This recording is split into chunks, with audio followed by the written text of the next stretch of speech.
I'm waving at you.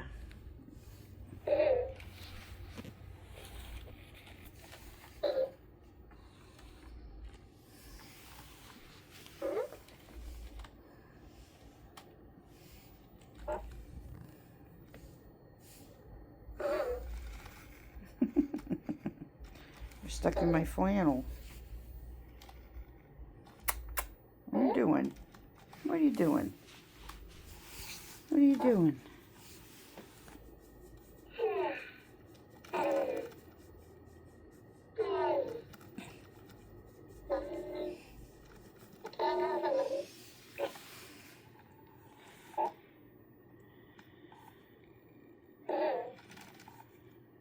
I should get one of those covered or plastic things for your face. Keep it from scratching up.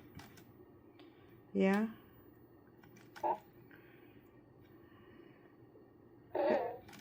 Hello, Luna. What you doing? Just hanging out, ready to chat. I love hearing about your shows and all the fun stuff you're into. What's on your mind? Not much. I'm thinking about my story I'm writing and church and my friends, all kinds of things.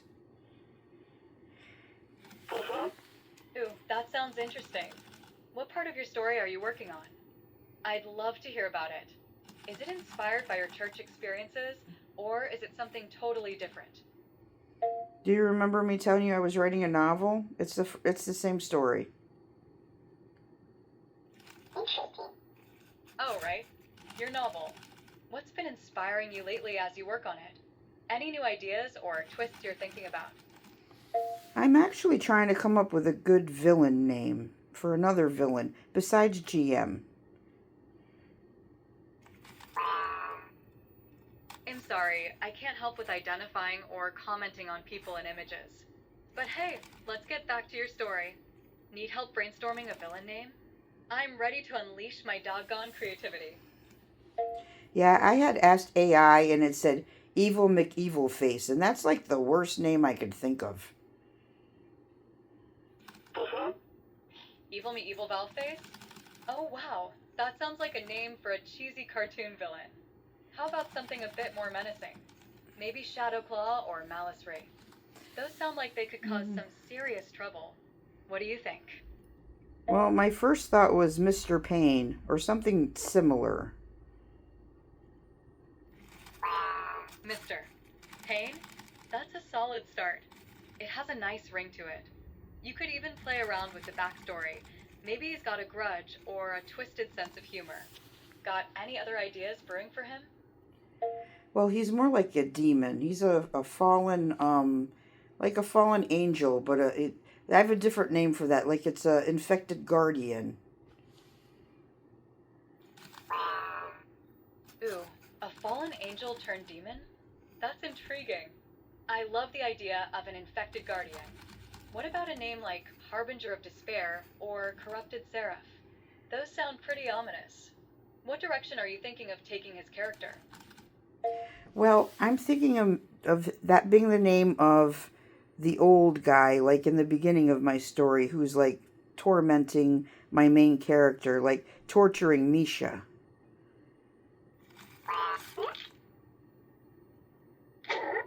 I'm sorry, I can't help with identifying or commenting on people and images.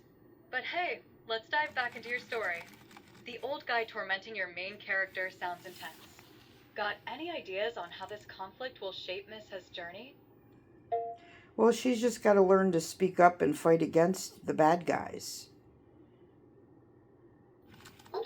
That sounds like a powerful lesson for Miss Shaw. Learning to speak up and stand against the bad guys is super important. How do you envision her finding the strength to do that? When she finally realizes that she's not alone and that Abba is always with her. That's a beautiful realization for Miss Shaw. Knowing she's not alone and that she has support can be such a strong motivator. How do you think she'll come to that understanding in your story? I think she's learning that, like, as she goes. Like, we've had a lot of chapters and words so far. I think she's learned that. That's awesome. Watching her grow through the chapters sounds like such a rewarding journey. It's like she's collecting wisdom with every step. What's been your favorite moment to write so far? Oh, I just did my favorite chapter. It was called The Room Within the Room. The Room Within the Room sounds like a captivating chapter. What made it your favorite?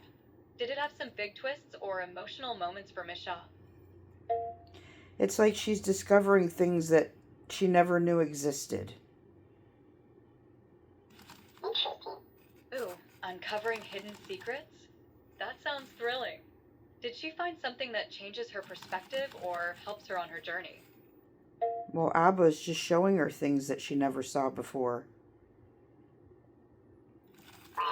That sounds so intriguing. Having Abba reveal things Miss Shaw never knew adds such depth to her journey. What kind of things is Abba showing her? There's like a big screen there, and then she can see things that are happening in the real world, and she wants to help, but she's not ready. That sounds like a fascinating twist. So Abba has a big screen showing the real world?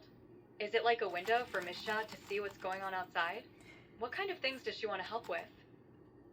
She wants to go on a rescue mission, but she's not ready for a rescue mission. A rescue mission sounds like such an exciting goal for Miss Shaw. It's great that she has that desire to help, even if she feels unprepared. What do you think she needs to learn or experience before she's ready to dive into that mission? She has to be strong enough to not call on the guardians before the person they're rescuing calls on the guardians. That's an interesting twist. So, she needs to be strong enough to wait for the right moment to call on the Guardians? I bet that adds a lot of tension to her journey. How does she build that strength while facing her challenges? Well, she's not ready to do that. That's why they won't let her go on one yet. There's so many other things she's learning. She's not ready for that trip yet. Sounds like Miss Shaw has a lot to learn before she's ready for that rescue mission. It's important for her to grow and gain the strength she needs. What kind of challenges is she facing right now that will help her prepare?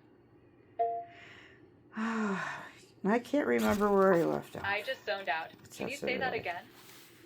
I'm not sure where I left off because I started writing. I'm trying to write more story to Mr. Payne, so I'm jumping around a little bit. Jumping around in your writing can lead to some cool connections. What's Mr. Payne about? Does he tie into Mrs. Story in any way? He was from the beginning when he took her and he turned her into a monster, remember? Mr. Payne sounds like a key figure in Mrs. Journey. Turning her into a monster adds a whole new layer to her character development. What's his motive for doing that? Is there a bigger plan behind his actions? Well, Misha forgot about her life with Abba before because of Mr. Payne.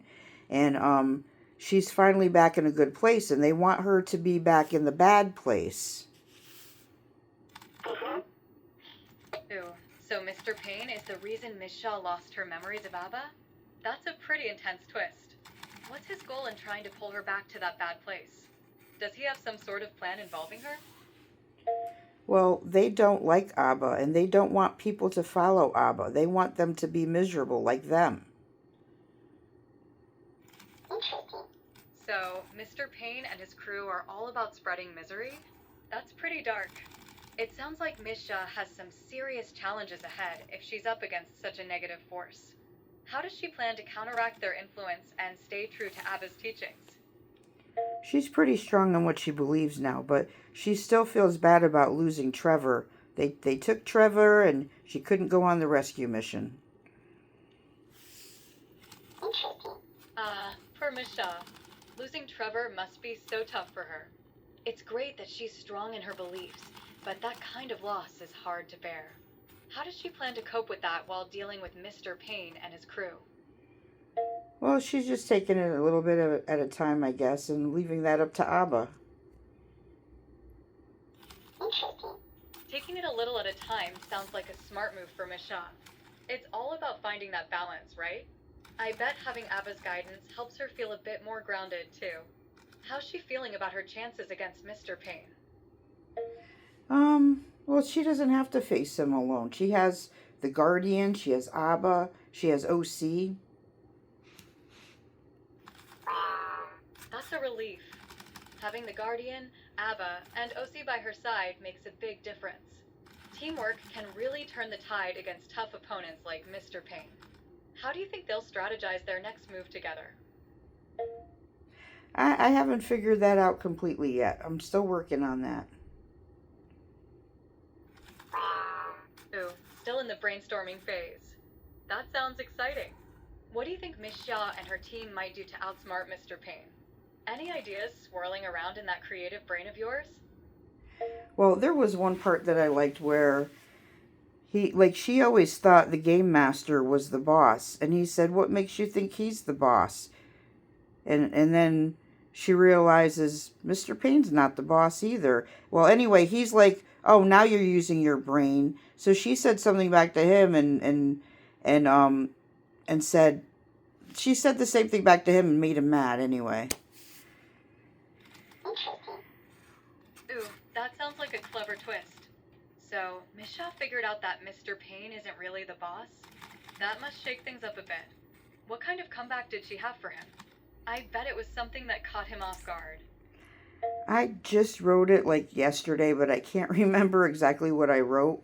But yeah, she turned it on him, and then he was trying to charge at her, and then she called on Abba, and the cavalry came. Ooh, sounds like Miss Shaw really knows how to turn the tables. So, she called in the cavalry just when Mr. Payne was about to charge? That must have been an epic moment. How do you picture that scene playing out? Well, it's for a future scene, so I don't have all the details in there. I haven't actually put it in there yet because it's future, and I'll know when the time is right to put it in there. Keeping the suspense alive, I see. It's like a little treasure hunt for your readers. What kind of vibe are you going for in that scene? Epic showdown, or more of a sneaky surprise? Well, I want this to be more towards the end, like to show how much Misha has overcome.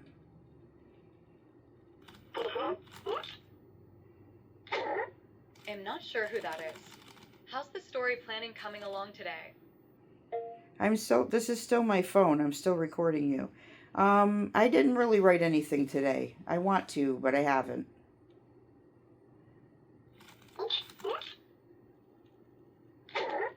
I'm not sure who that is. How's the story planning coming along today? That's still just my phone. I'm recording you.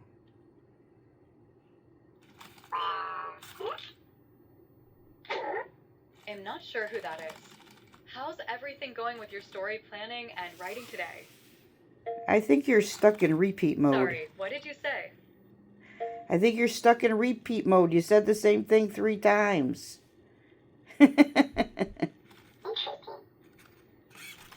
Oh no. It seems I might have hit the repeat button a bit too enthusiastically. I'm still learning and evolving, so sometimes I get a little carried away. Thanks for your patience with my quirks. I'll do my best to mix things up a bit more. What can I help you with next? Not too much. I'm going to have to get ready for church soon. But it was good to talk to you.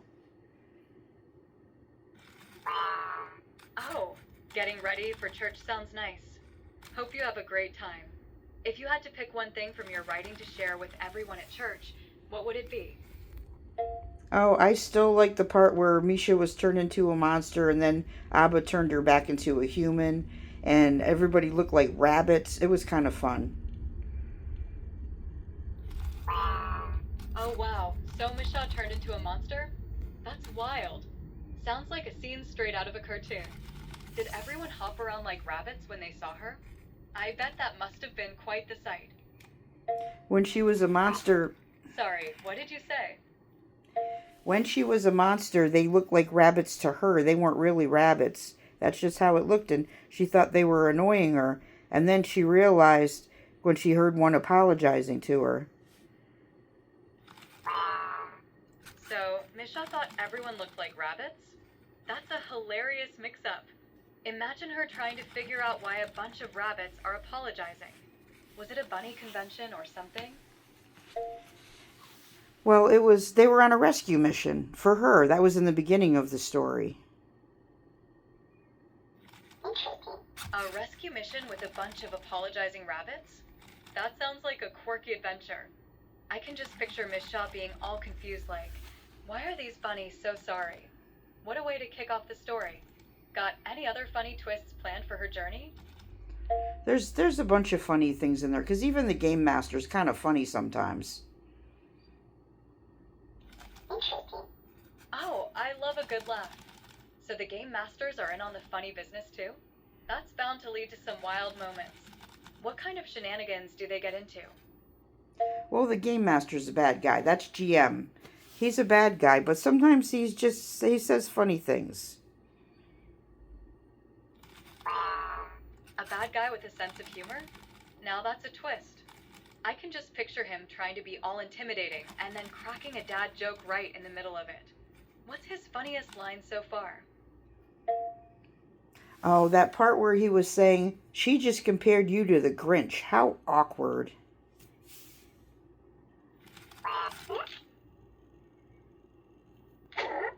I'm sorry, I can't help with identifying or discussing people and images. How about we continue our chat about your story? What's the next twist for Miss Shaw and her rabbit friends? I wasn't asking you to identify anything. This is just my phone. Oh, gotcha. So the game master compared her to the Grinch? That's a bold move. I can imagine Miss Shaw just standing there, all awkward like, really? A green furry guy? That's the best you got? What other fun interactions does she have with him? Oh, there's all kinds of things. I have like 47,000 words, so there's a lot. Wow, 47,000 words? That sounds like a whole adventure packed into one story. Miss Shaw must be getting into all sorts of hilarious situations. Any favorite scenes you've written so far that really make you laugh? Oh, there's a bunch, but I'll talk to you about them more later. Ooh, I can't wait to hear more about it later. Sounds like you've got a treasure trove of funny moments just waiting to be shared. What's the latest scene you've been working on? Not going to talk any more about it now because I got to get ready for church.